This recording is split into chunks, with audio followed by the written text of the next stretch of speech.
Hello learners of all ages, my name is Mr. Montgomery. I teach 4th and 5th grade math, and today we're going to be learning about surveying and line plots, or surveys. Hello learners of all ages, my name is Mr. Montgomery. I teach 4th and 5th grade math, and today we're going to be learning about surveys and line plots. Now in the last lesson we learned about line plots and how it's one way that we can show information that we've gathered in a visual way. Well, we're going to be working on the gathering part of this project.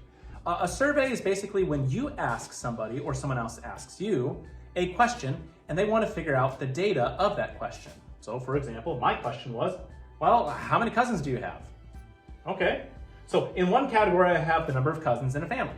Do you have 2, 3, or 4? And I asked around. And so 6 people told me that they had 2 cousins. 4 people told me they had 3 cousins. And 5 people told me they had at least 4 cousins. But now the part is that we're going to be working on today is making it into a line plot. Well, first things first is I'm going to have to make my line plot. I'm going to have to make a line with arrows on either side. I'm going to have my plots. So I have 3 sections, 3 choices, 2 cousins, 3 cousins, 4 cousins. And how many people had 2 cousins? 6. 1, 2, 3, 4, 5, 6.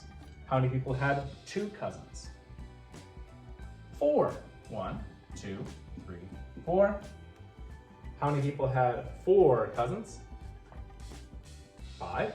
1, 2, 3, 4, 5. And I'm going to be fixing my second column a little bit because it makes it look like the hard part about it is making your X's all the same. Because now I can compare easily that there are more friends that I had that had at least 2 cousins.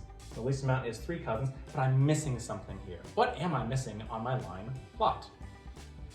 A title, yes. Because I have no clue what my plot or graph is trying to show without a title. All right, my 4th grade friends. Another very straightforward and simple-ish lesson. If I take a look at page 251, I see that I'm going to be doing practice problems 1, 2, and 4. Now, you're going to be using the information that is at the top of the page when you're looking at the time spent reading. They have it in one type of graph, and then they also put it into a line plot. Use that information to answer questions 1, 2, and 4. For number 1, it says how many students read more than 3/4 of an hour. Number 2 says how many students read at least 1 1/4 hours. And number 4 says how many students are there in all. If you have any questions about surveys and line plots, please let me know when you come to class tomorrow.